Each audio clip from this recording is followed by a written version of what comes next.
Now we have to talk about Tupac, which I wasn't committed to, but then I watched the doc. So Didn't know you were getting that.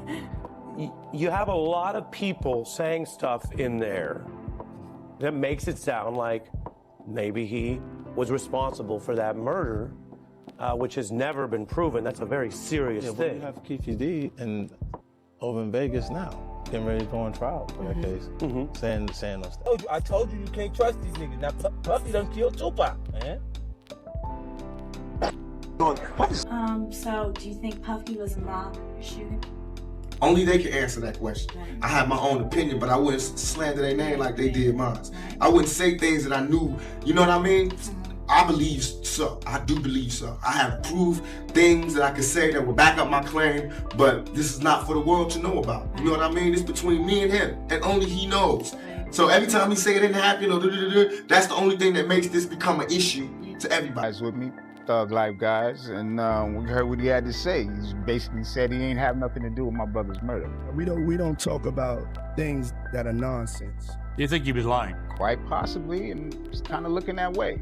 Here we are 27, 28 years later. The theory involving him is quite high on the list. Our family, you know, we still suffer. He was all wrapped up, but he was still shaking. See me fail. And in my mind, sometimes when I'm drunk or I'm just laying down, I'll be thinking like, damn, is this true? Will I fail? Am I supposed to fail? I mean, should I just stop trying and give up? But then I'll be like, nah, hold on. That's exactly what they waiting for me to do. Is to just say, this is too much, I can't take it and give up. So now it's a fun little game that I cry at sometimes, I laugh at sometimes, I smile, I have good times and bad times, but it's a game. It's this game of life. Do I win or do I? When 50 Cent revisits Tupac Shakur's death, the moment lands less like a revelation and more like a calculated interruption of long-held silence. He does not accuse. He contextualizes, choosing timing over volume and restraint over spectacle. As a figure who survived the very systems Tupac challenged, his words carry institutional memory: what was said, what was avoided, and why. The intervention reframes the conversation not as rumor, but as a signal that unresolved history still exerts pressure. In an industry where quiet often equals protection, what shifts when a veteran decides the cost of silence has finally outweighed its benefits? He was lying. Quite possibly, and it's kind of looking that way. Here we are 27, 28 years later. The theory involving him is quite high on the list. Our family, you know, we still suffer. He was all wrapped up, but he was still shaking the bed. He really wanted to tell me something. I'm assuming it was something that had to do with the hit. I get the feeling quite strongly that you don't believe Diddy. I don't think you believe a word of it. It seems like he got a whole bunch of power, like absolute power. Absolute power corrupts absolutely. Heavy is the head that wears the crown. What's your message to Sean Combs? Tupac Shakur was American hip-hop's brightest light until he was shot 4 times in a drive-by attack in 1996. His death shocked the world, and Tupac's legend has only grown since his murder, along with the fever speculation about who planned it, who ordered it, and who did it. For 27 years, it was one of America's highest-profile unsolved crimes, until finally, a year ago, Dwayne Keefe D. Davis was charged.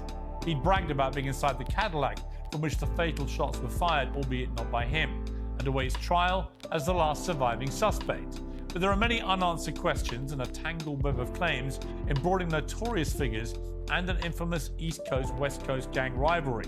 Many people speculate that this web entangles P. Diddy. Sean Combs is, of course, facing trial on a battery of charges, including sex trafficking and racketeering.